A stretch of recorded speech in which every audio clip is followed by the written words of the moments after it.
comienza el circo pronto, tenemos domadores, marionetas.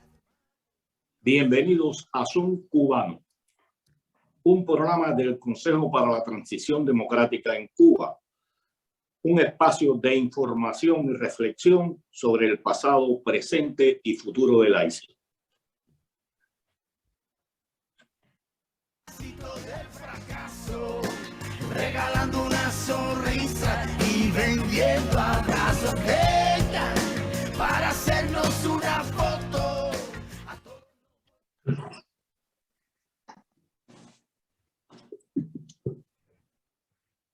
Muy buenas tardes tengan todos.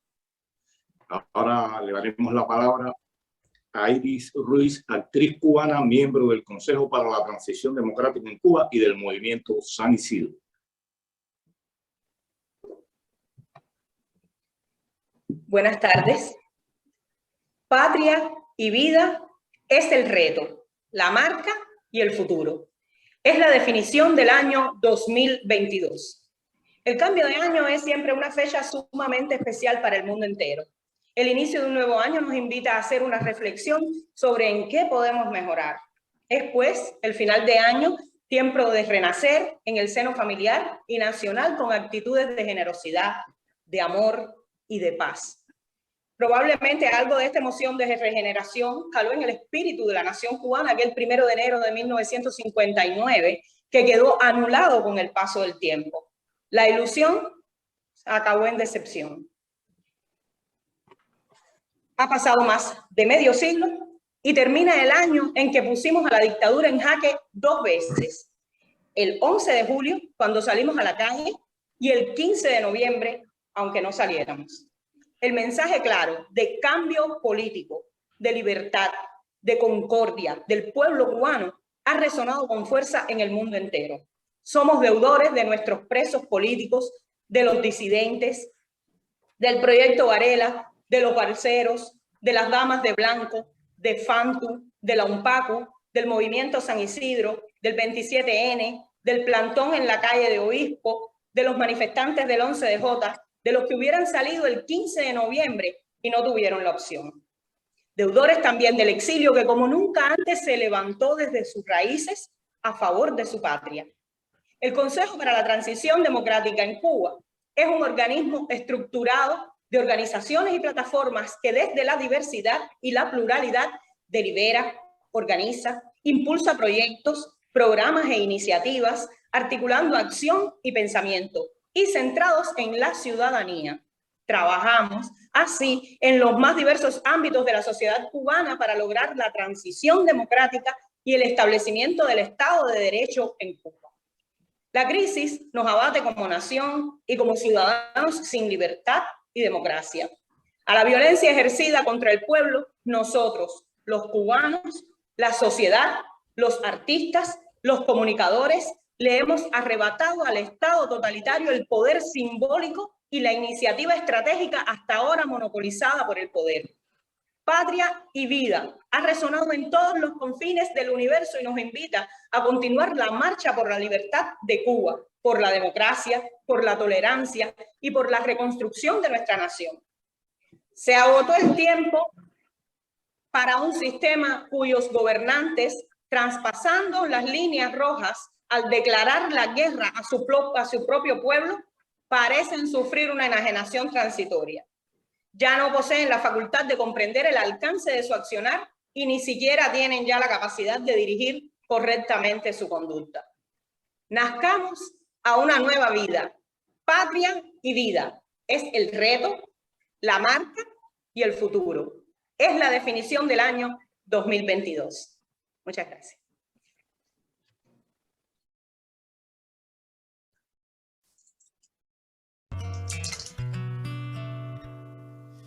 Y eres tú mi canto de sirena, porque con tu voz se van mis penas. Y este sentimiento ya es tan viejo, tú me dueles tanto aunque estés lejos. Hoy yo te invito a caminar por mis solares, para demostrarte que sirven tus ideales. Somos humanos aunque no pensemos iguales. No nos tratemos ni dañemos como animales. Esta es mi forma de decírtelo. Trabajaremos en el programa de hoy desde España, Hernán Alberro, y acá en Cuba, quien les habla, Pedro Acosta Peña. No contamos con nuestro colega Julio Leaga Plesán, pues está presentando problemas técnicos. Tenemos como invitados en el día de hoy a Elías Amor, economista y miembro del Consejo para la Transición, y a Germán González, licenciado en Contabilidad y Finanzas, contador principal de varias empresas agropecuarias del país. Muy buenas, Elías. Saludos, ¿qué tal? Voy a conectarme. Saludos a todos desde aquí, desde Valencia, en España. Es un placer poder estar aquí con ustedes y en la medida de mis posibilidades ayudarles a entender un poco lo que está pasando en la economía de nuestra querida isla. Gracias, Elías, y felicidades también a ti, Pedro. Felicidades, yo también aquí desde Madrid. Hoy tenemos un programa muy interesante, ¿no? Dedicado a la economía cubana, Pedro. Sí, el programa está dedicado específicamente a la economía en Cuba y, como decía, con la participación de Elías Amor y Germán González. Elías, quisiéramos que nos dieras una breve panorámica de cómo está la situación económica en el país, en Cuba específicamente, claro está, y qué afectación pudo haber tenido por la pandemia y las medidas que últimamente ha tomado el régimen para tratar de paliar la situación. Bueno, la verdad es que hacer una valoración sintética del problema no va a ser fácil, pero como los cubanos conocen bastante bien lo que pasa con la medicina y con la salud, me va a venir muy bien poner el ejemplo de la persona que está enferma. Cuando una persona está enferma y tiene fiebre, lo normal es que esa persona tenga que ir al médico para que el médico la atienda y le ponga un tratamiento. El problema es que la fiebre a veces no es ni más ni menos que una manifestación de males mucho más graves que tiene esa persona. Bueno, pues la economía cubana en este momento tiene una fiebre muy alta, por poner el ejemplo, para que se pueda entender. Y los médicos que intentan corregir esa fiebre no están haciendo bien su trabajo y están poniendo en peligro la vida del paciente. Básicamente porque no saben cuál es el origen de esa fiebre, que ahora yo trataré de explicar a lo largo de mi intervención, y por otra parte las políticas económicas que están adoptando en los últimos años van justo en la dirección de ir en contra de esa fiebre. No van al problema, al origen, digamos, de la grave situación que tiene la economía cubana. Dicho de otro modo, la economía cubana se ha quedado sin dinero, sin divisas, que es esencialmente lo que sostiene a las arcas del Estado comunista desde los acuerdos con la URSS allá por los años 60. Si ustedes me dirán, oiga, es que ha llovido mucho. Bueno, pues por mucho que haya llovido, la economía cubana sigue actuando como una máquina extractiva de divisas que necesita del exterior. Primero fue la URSS, claro. Luego vino Venezuela, por supuesto. Siempre tiene que haber un financiero externo. Ese financiero ya no existe porque se acabó. Desde hace unos años baja el turismo, bajan las inversiones extranjeras, bajan las remesas, bajan las exportaciones, bajan las ventas de los médicos, baja todo. Todo lo que aporta divisas a las arcas del Estado comunista está en declive. Y en el lado interno, lo que ha hecho el gobierno, el régimen, ha sido incrementar el dinero en circulación. Eso es una barbaridad, porque tiene que haber siempre un equilibrio entre lo que entra de fuera y lo que se hace dentro. Y ese equilibrio se rompió desde el año 2016, cuando Venezuela dejó de enviar puntualmente los suministros de petróleo que necesitaba la economía cubana. Y en este momento ese problema se ha materializado en algo mucho peor para una economía de un país, que es la inflación. Esa es la fiebre que está subiendo, una fiebre descontrolada y que tiene su origen en los dos grandes desequilibrios que he hecho referencia en esta primera introducción. El desequilibrio externo, la economía cubana está en bancarrota, no puede ni siquiera devolver los préstamos que le prestan los acreedores internacionales y eso impide acceder a los mercados internacionales en busca de financiación, a ver cómo la van a conseguir si no pagan. Y a nivel interno, los motores, lo que podemos llamar motores de la economía, la agricultura, la ganadería, la industria, los sectores de construcción de viviendas para la población, esos motores que en todos los países funcionan, en la economía cubana están absolutamente paralizados porque el gobierno no sabe estimularlos. Este es el drama que nos encontramos en Cuba.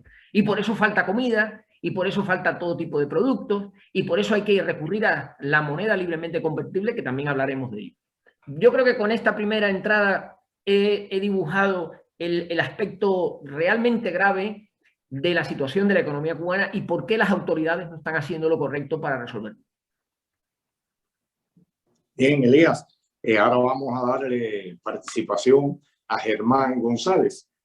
Germán, el régimen cubano en medio de una crisis económica, una crisis sanitaria, implementó la tarea reordenamiento. ¿Y qué opinión te merece el haber implementado esto en medio de la situación que confrontaba el país? En primer lugar, para evaluar una acción o conjunto de acciones de una persona o entidad, sea un gobierno o cualquier otro tipo de entidad, debes conocer él o los propósitos para los cuales se realiza o se realizan esa acción. Tarea de ordenamiento es el eufemístico apelativo que se le asignó por el partido gobierno a una reforma económica previa a otras acciones ya pensadas, tema para otro comentario, y a pesar de sus propósitos públicos. Ordenar escalas o pirámide salarial con el principio socialista de cada cual según su trabajo, eliminar la doble o triple moneda para que la contabilidad, tanto en la macroeconomía como en la empresa y unidad presupuestada, ganara en claridad y fueran medibles los resultados distorsionados por la contabilidad, con el CUP igual al CUC igual al USD. Y por último, eliminar los subsidios y acercar los precios a los costos de producción y distribución nacionales e importaciones.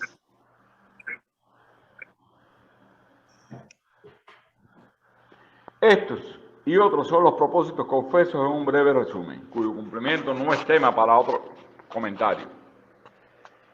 Pero propósito reales ha sido siempre disminuir el consumo personal como componente del Producto Interno Bruto. Es decir, el magro consumo, tanto en variedad como en cantidad de los cubanos, es para el propósito del partido gobierno excesivo. Ya lo decía su vocero oficioso, el religioso brasileño Frei Beto, en el reciente artículo publicado en el órgano oficial del partido Granma. Los cubanos comen demasiado, y es que como Cuba importa el 80% de los alimentos, disminuir el consumo redunda en disponibilidad de recursos financieros para otros fines.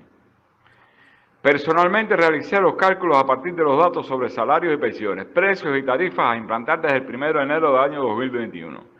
Y los resultados siempre me indicaron que los nuevos salarios y pensiones crecían bastante menos que los gastos generados por los nuevos precios y tarifas, lo cual, por supuesto, erosionaba la capacidad de consumo de los cubanos y hacía de la comparación ingreso menos canasta básica una cifra negativa. En resumen, si hasta el 2020 los cubanos vivían por debajo del límite de subsistencia, es sabido que salarios, pensiones, racionamiento es igual a 6 o 7 días, 10 a lo sumo, en el mes. Ahora sencillamente sobrevivir se hace un propósito heroico, fundamentalmente para quienes no reciben remesa o lo hacen en pequeña escala.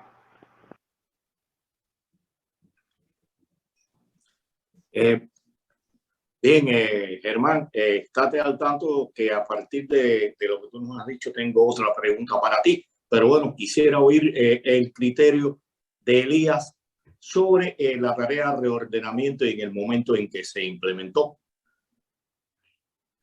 Bueno, yo no tengo mucho que añadir respecto a lo que ha comentado mi colega. En este aspecto, coincido con él que la tarea de ordenamiento ha sido una medida o un conjunto de medidas mal diseñadas, mal implementadas y además adoptadas en un momento que no era el más propicio.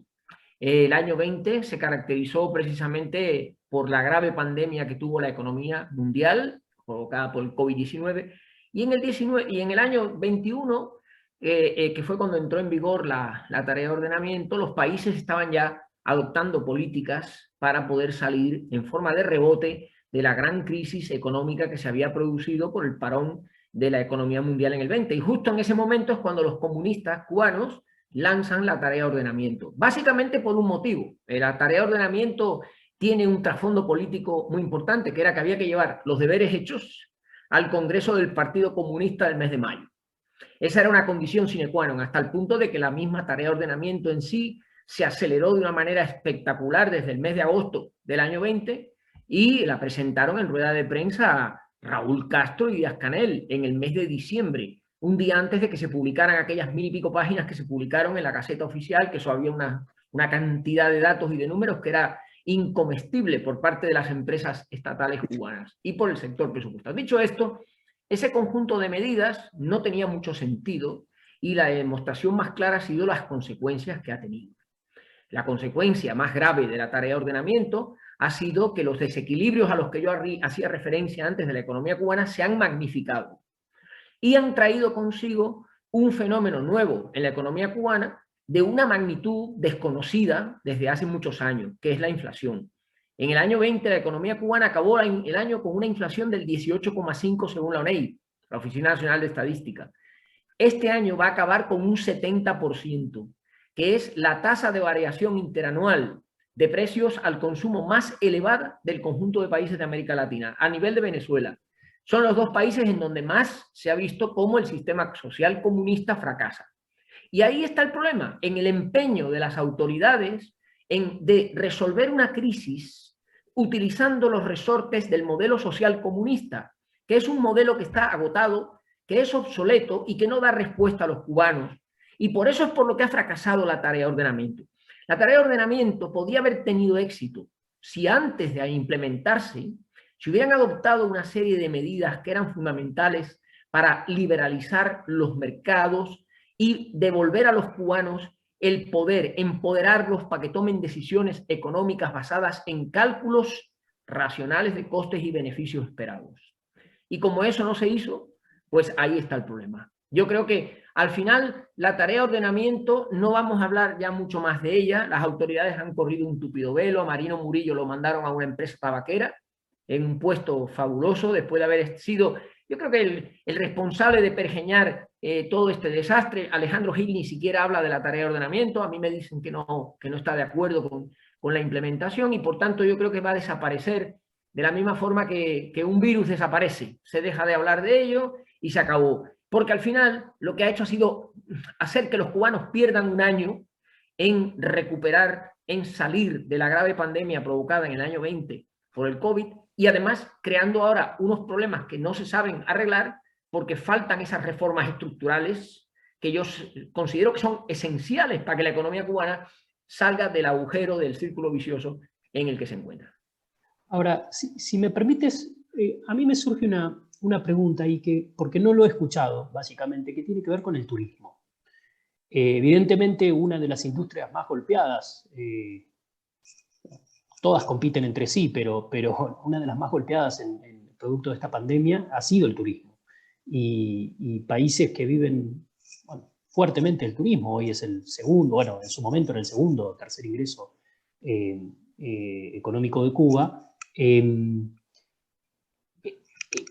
Para cualquier país se le hubiera hecho difícil una recuperación, digo, económica tan rápida, ¿no? O sea, o no es así.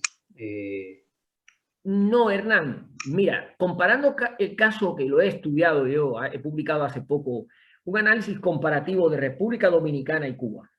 República Dominicana en el 19 cerró con 7 millones de turistas. Cuba cerró con 4.7 millones. En el año 20, los dos países experimentaron caídas muy significativas. República Dominicana bajó a casi 2,5 millones, Cuba bajó a 1 millón y pico. El problema ha estado en el año 21.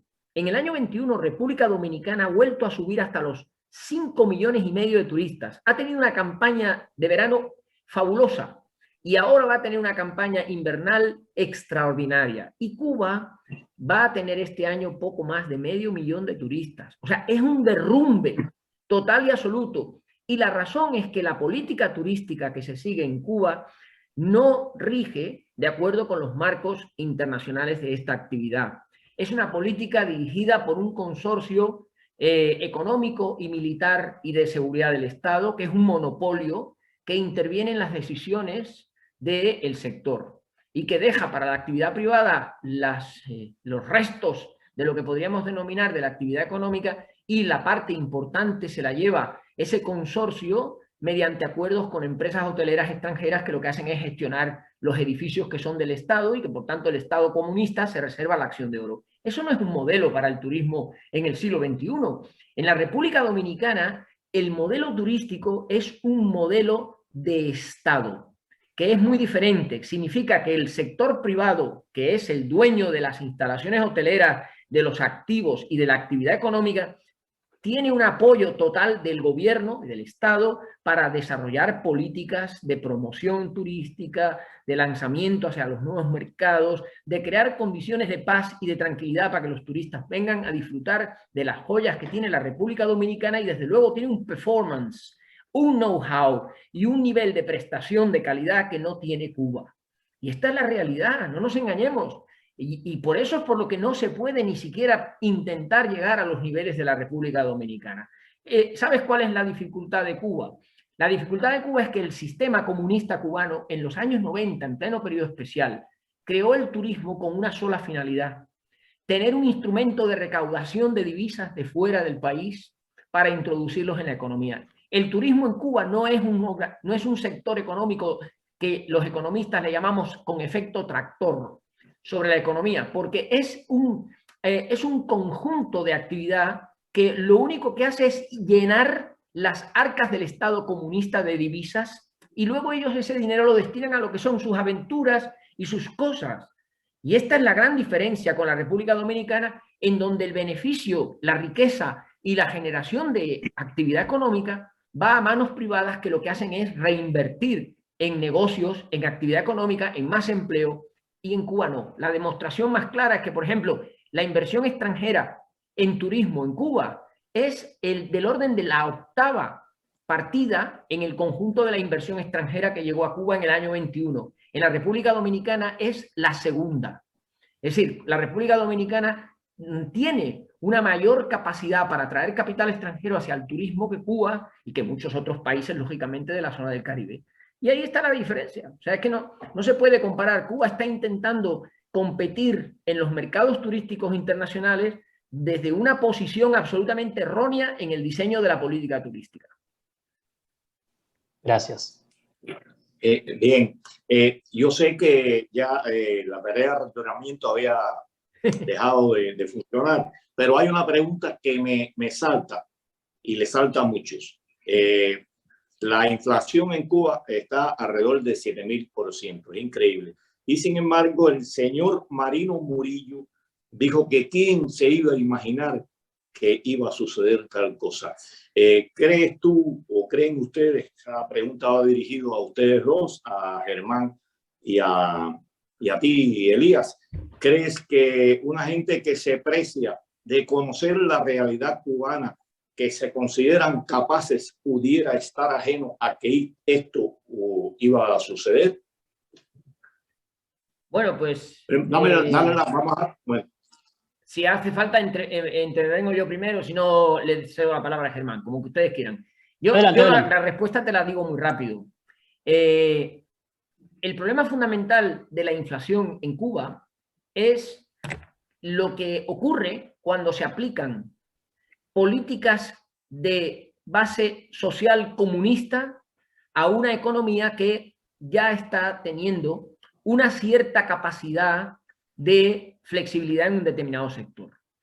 Lo que ha ocurrido en Cuba ha sido que tú no puedes implementar determinado tipo de política económica contraria a la flexibilidad, a los mercados, a las leyes de la oferta y la demanda que el régimen comunista cubano no quiere reconocer para los cubanos. Tú no puedes poner a esas realidades económicas evidentes en todos los países del mundo unos corsés limitativos. Y cuando lo haces, te arriesgas a que ocurra lo que está ocurriendo en Cuba, que es una crisis de oferta espectacular en la que no llegan productos a los mercados y lo poco que llega hay que pagarlo a precios muy elevados. Y de nada sirven las políticas de precios topados, ni las políticas de controles de precios, ni la tontería de la canasta normada, ni todas esas boberías y majaderías comunistas. Lo que hay que hacer es liberalizar a la actividad económica para que los agentes produzcan lo que entienden que deben producir y lo lleven a los mercados, y entonces la gente encontrará los productos en gran cantidad y a precios mucho más bajos que cuando hay menos producción.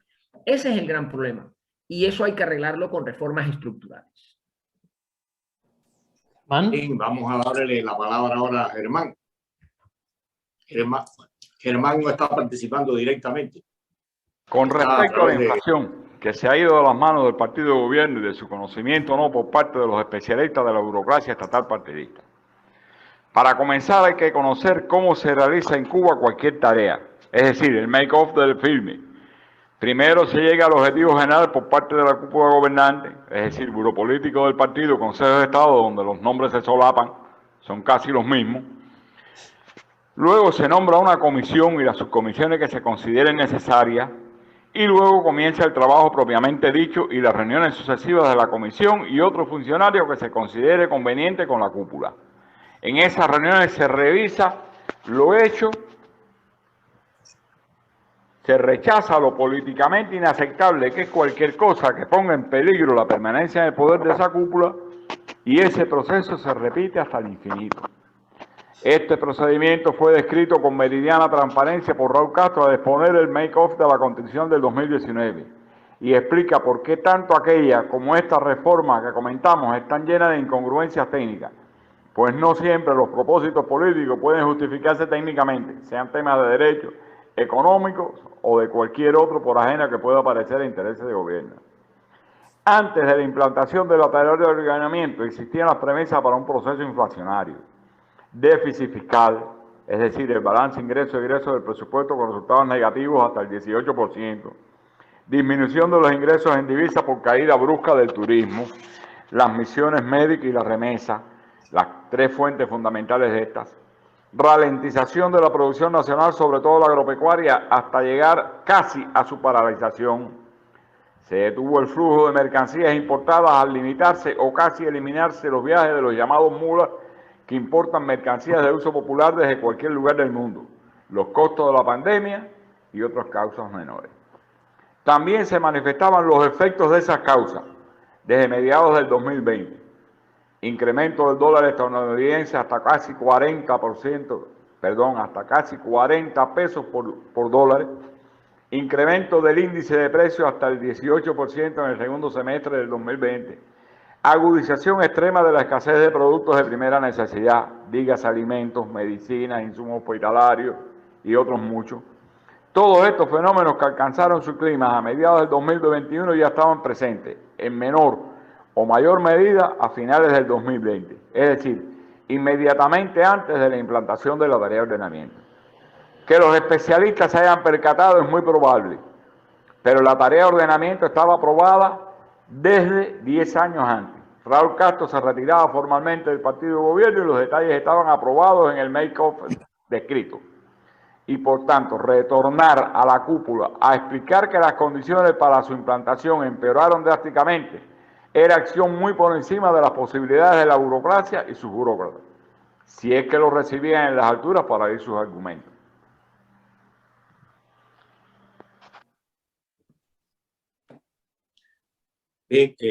¿Vas a introducir algún tema o lo hago yo? Pensaba, si les parece, hacemos un breve corte, ponemos un poquito de Patria y Vida y volvemos en unos segundos. Okay. Bien.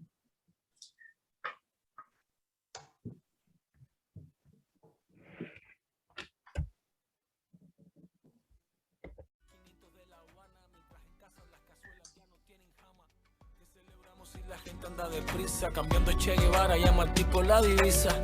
Todo ha cambiado, ya no es lo mismo. Entre tú y yo hay un abismo.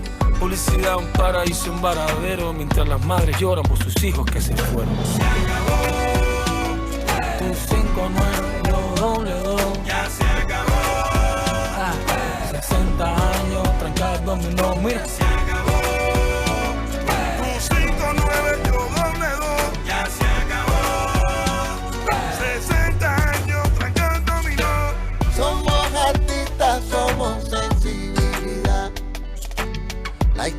la verdadera, no la mal contada.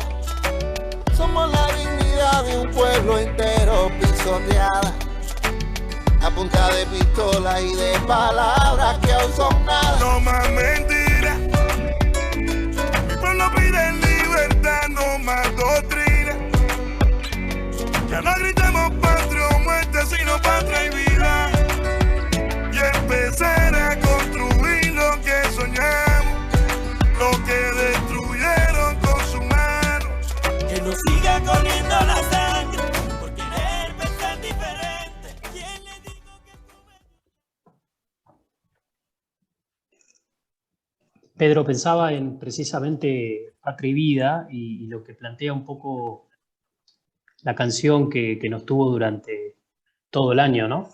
En todas las radios, auriculares y demás de muchas personas de todo el mundo, que tiene mucho que ver con el futuro, ¿no? Y entonces me preguntaba cómo ven primero el futuro de Cuba y cómo creen que se puede salir del embrollo en el que se encuentra Cuba, en materia económica al menos, principalmente, si acaso se puede hablar de economía sin política.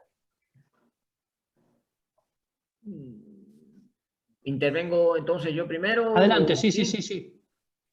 A ver, los problemas que tiene la economía cubana son exactamente los mismos que tiene desde hace varias décadas. O sea, Cuba no se ha despertado ahora, en el año 22, de una pesadilla o de un sueño, llámale como tú quieras, y ha dicho, uy, qué problema tengo tan grave, lo tengo que arreglar. Vamos a ver, el problema, como he dicho, está dentro, no fuera. La inflación es síntoma, ¿de acuerdo? Es síntoma del problema. Y el problema es que Cuba es una economía que se aparta del diseño que tienen las economías de la mayor parte de los países del mundo. Y esto es lo fundamental a tener en cuenta. Ese diseño que se incluyó en la Constitución del año 2019, como mencionó antes mi colega, y que tiene todo un apartado de la Constitución para explicarlo y presentarlo claramente ante el mundo, es un modelo de inspiración marxista-leninista muy propio de la Guerra Fría, que ha encerrado a la economía cubana en una cápsula del tiempo como si estuviéramos a mediados de los años 50 del siglo pasado, y no la ha acercado a una realidad del siglo XXI como es la globalización o como es la cuarta revolución industrial. Cuba está completamente ajena a eso, y por ese motivo es por lo que está enfermo el paciente. Fundamentalmente, además, agravado porque todos los factores que los economistas consideramos que son fundamentales para el crecimiento de un país a largo plazo, en la economía cubana pintan además muy mal. No hace poco hemos estado viendo los datos de la población. La población cubana ya está disminuyendo. La tasa de envejecimiento de la población es formidable, de las más elevadas del mundo. Esto significa que el componente más importante del crecimiento a largo plazo de una nación, que es la población, para Cuba, lejos de ser un factor que la estimule, es un freno. Y a largo plazo eso se va a notar, porque Cuba no va a recibir inmigrantes de ningún país del mundo. Porque tal y como está la situación económica, ¿quién va a ir a Cuba a vivir? Al contrario, se van los jóvenes cubanos fuera, porque en Cuba no hay futuro. Ese punto, por tanto, es muy importante. Y luego, en segundo lugar, la tecnología. Se ha visto y se ha comprobado que Cuba no tiene tecnología y que ese gran aparato tecnológico que Díaz-Canel presentó en su tesis doctoral, etcétera, etcétera, es un conglomerado que no responde a las necesidades del mercado. La tecnología en Cuba no está orientada por las demandas de los ciudadanos, como ocurre en todos los países del mundo, como ocurre en China, por ejemplo. No, la tecnología está orientada por la máxima del partido dirigente y por los objetivos de la revolución. Y eso tampoco contribuye al crecimiento económico a largo plazo. Por lo tanto, no hay que esperar que el problema se resuelva solo. El problema que está generando esta fiebre coyuntural, más luego la incapacidad para pagar las deudas internacionales, el descontrol monetario que existe en el país, el único país del mundo que tiene una oferta monetaria en la definición de la M2 que utilizamos los economistas, de un 120% el PIB, es decir, la cantidad de papel en circulación es un 20% superior al Producto Interior Bruto de la economía. Eso es expansión monetaria, eso es teoría cantidad de dinero de los precios, que es lo que explica el colapso del sistema económico. Si es que no hay que ir muy lejos.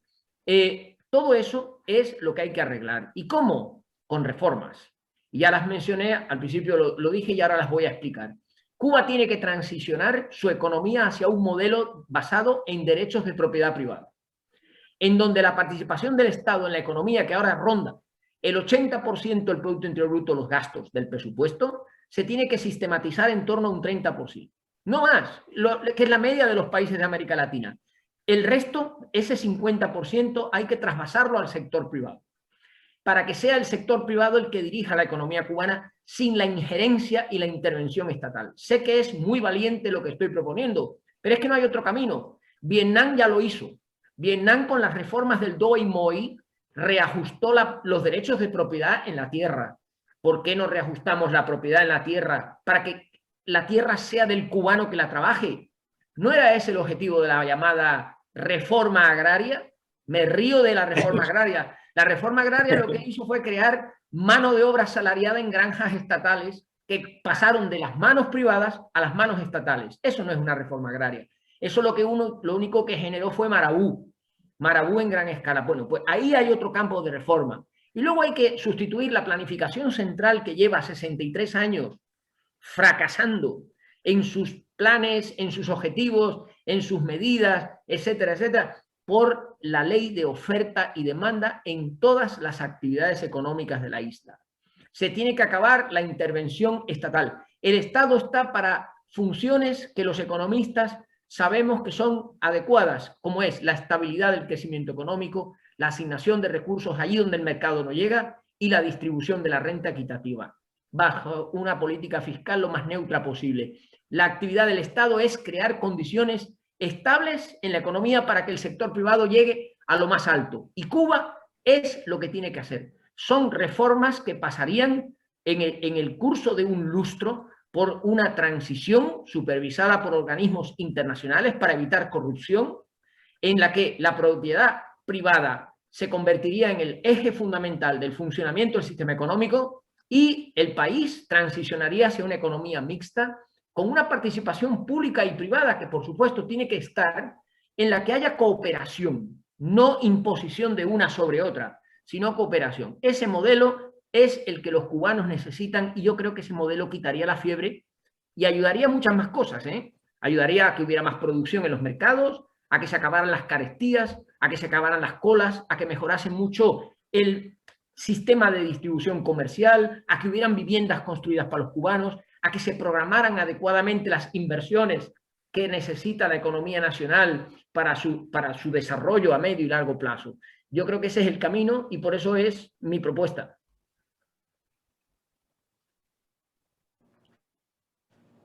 Muy buena intervención y planteaste las cosas bien concretas, amigo. Germán, ¿quisieras agregar algo a lo expresado por Elías? Ahí va Germán, un segundo.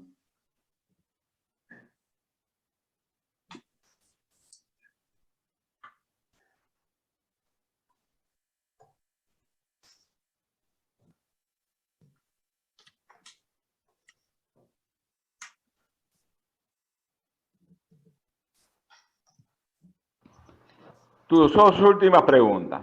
Si en cualquier momento es bueno para tomar Coca-Cola, según reza la propaganda, cualquier momento para entrar a saco en la kafkiana economía cubana con propósitos reformistas es malo.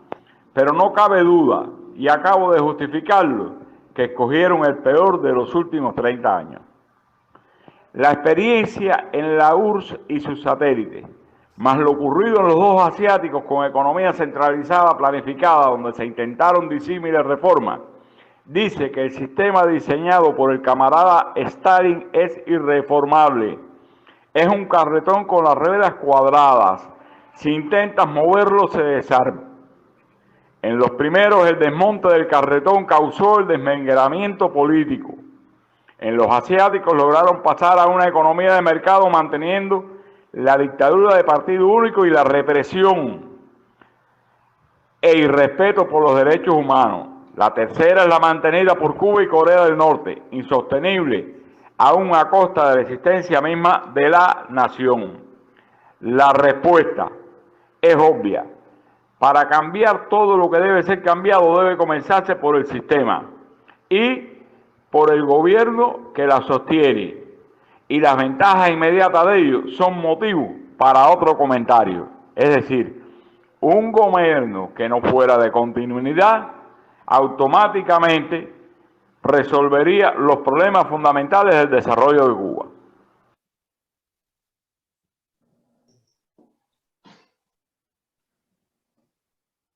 Bien, yo creo que fue preciso.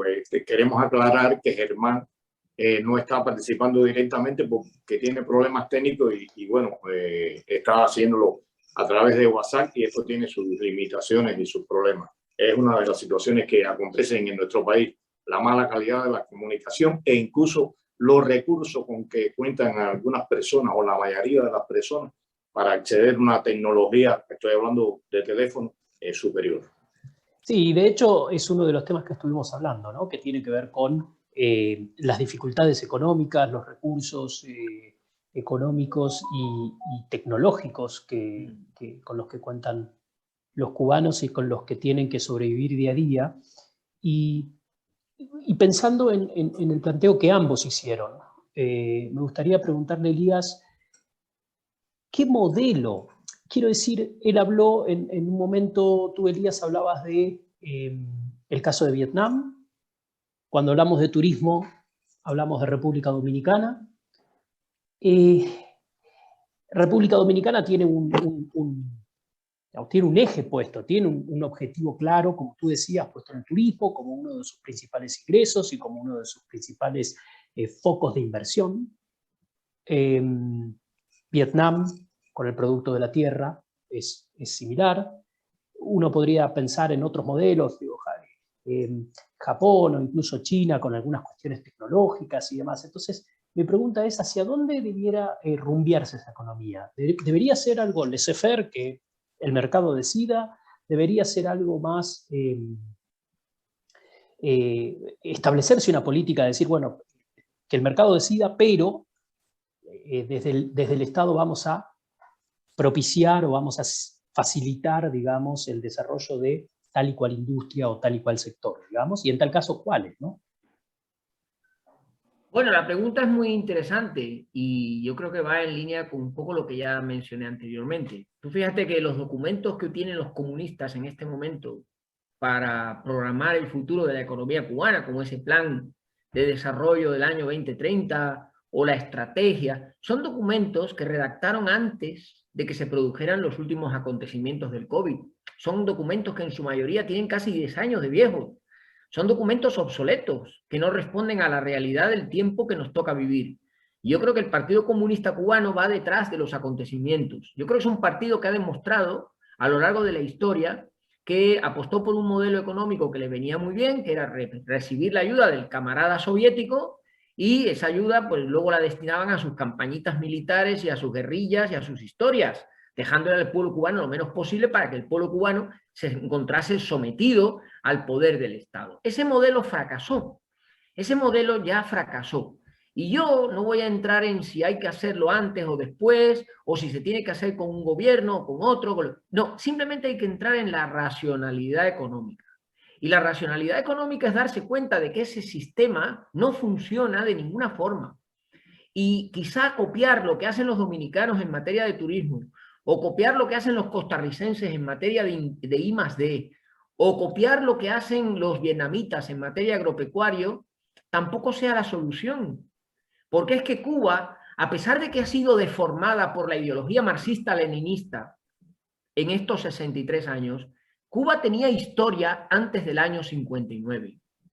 Y ahora yo me voy a remontar brevemente a lo que fue aquella historia.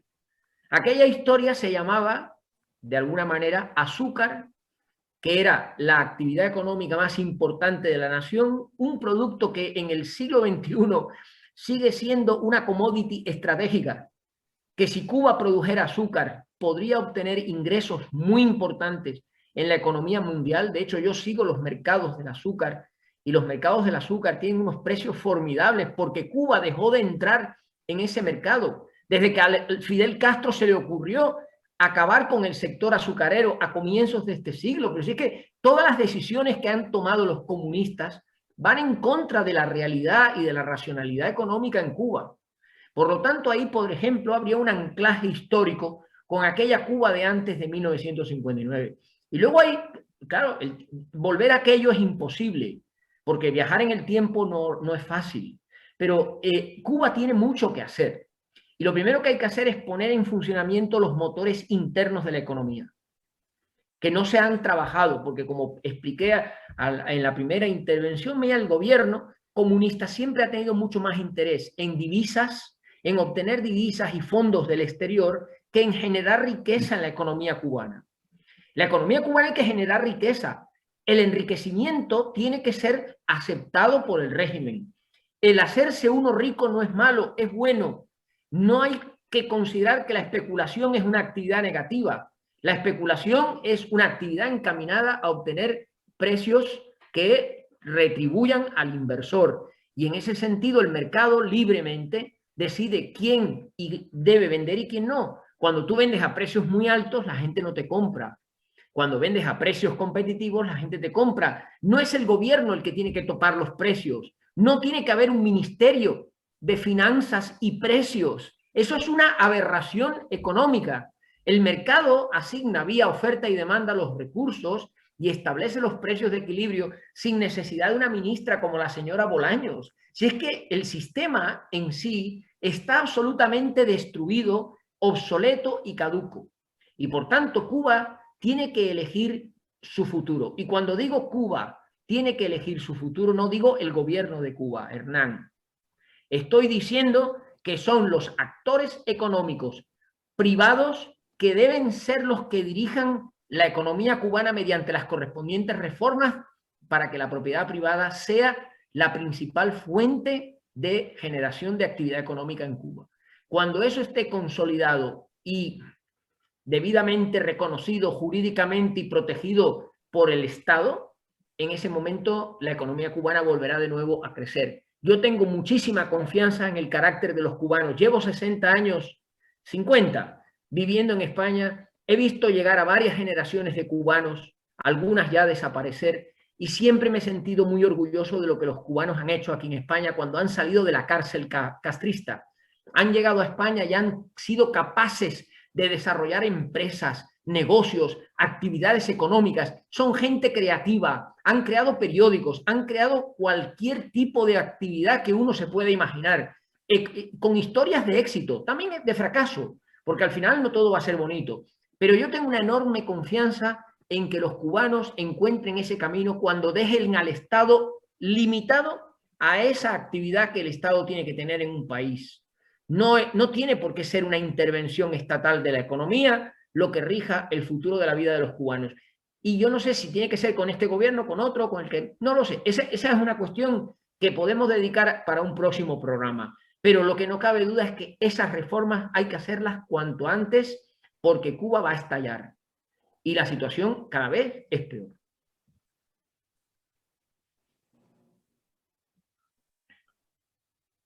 Es muy cierto lo que dice Elías. La situación económica y social en Cuba está a punto de estallar, como tú dices. El generalísimo nos decía que nosotros o no llegábamos o nos pasábamos, y el pueblo cubano está a punto de pasarse porque ya es inaguantable la situación que existe en el país. Sí. Así es. Estoy completamente de acuerdo contigo, Pedro, que el 11J fue la primera manifestación de que la fiebre en un determinado momento acaba generando este tipo de comportamientos. Y como la fiebre va a ir a más, porque la fiebre va a ir a más, volveremos a ver explosiones sociales. Y ahí es donde el gobierno tiene que entender que o negocia y abre camino o la fiebre se lo va a llevar por delante. Que sería también otra posible salida. Lo que pasa es que no es la que todos queremos, ni mucho menos, claro, pero puede ocurrir. Puede ocurrir que ante un estado febril cada vez mayor como tú dices, el cubano ese se pasa. Bueno, pues yo lo que estoy anticipando es que este año 22, el año va a ser muy difícil si no se corrigen las tendencias y si no se adoptan medidas encaminadas a paliar la fiebre, yendo al origen del problema, como he dicho en mi intervención de esta tarde. Y yo, sinceramente, lo que lamento es que veo muy poca voluntad política del gobierno comunista cubano por hacer esas reformas y esos cambios. Gracias, Elías. Pedro, tenemos que ir cerrando. Nos quedan unos pocos minutos. Bueno. No, era simplemente que, bueno, se ha hablado aquí del 11 de julio y habló al respecto. Y el próximo programa tratará sobre este tema con la intervención de Manuel Cuesta Morúa, vicepresidente del Consejo, y tendremos a varias madres de hijos detenidos injustamente en ese día. Era lo que quería decir para que tú separas el programa. No, bueno, 11J precisamente creo que marca muchas cosas.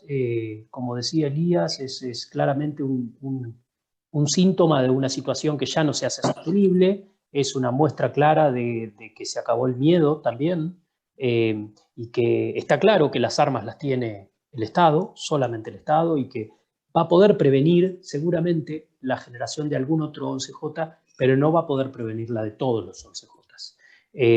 Y esperemos, ojalá, que el gobierno se dé cuenta que tiene que tomar las medidas necesarias para paliar esta crisis y para devolver lo que pertenece al pueblo cubano, que es básicamente la libertad.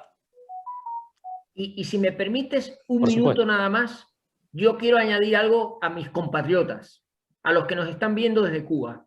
Les quiero pedir que no tengan miedo al cambio, que no tengan miedo a las reformas económicas que tenemos que hacer para que la fiebre se vaya, para que la economía cubana vuelva de nuevo a aquella esplendor que tuvo antes de 1959. No tengan miedo. Lo que va a venir después de las reformas va a ser infinitamente mejor que lo que ustedes tienen ahora. Por lo pronto, lo primero que les va a garantizar esas reformas es la libertad de elección, que eso es lo más importante que puede tener un ser humano. Libertad de elegir entre opciones alternativas para conseguir el máximo bienestar. Nosotros sabemos que estas medidas que proponemos a algunos les inquietan. No va a haber pérdida de servicios sociales, educativos, ni médicos. No, España es un país que tiene un sistema de seguridad social, de salud y de educación gratuito, y es una economía de mercado. Y los países nórdicos del norte de Europa son economías de mercado avanzadas con servicios muy gratuitos y muy de alta calidad. No tengan miedo, queridos compatriotas. Lo que les estamos hablando es lo que todo el mundo tiene. Cuba no tiene que ser nada ajeno al resto del mundo. Lo que hay que tener es fe y convicción en que estas cosas son las que tenemos que hacer para que nuestra patria vuelva de nuevo a resplandecer. Yo creo que ese ha sido un excelente cierre, Elías. Muchísimas gracias. Gracias a ti, Pedro, y nos vemos, como siempre, el próximo martes a las 5 p.m. hora de Miami. Gracias. Un abrazo a todos. Gracias, gracias. Felicidades.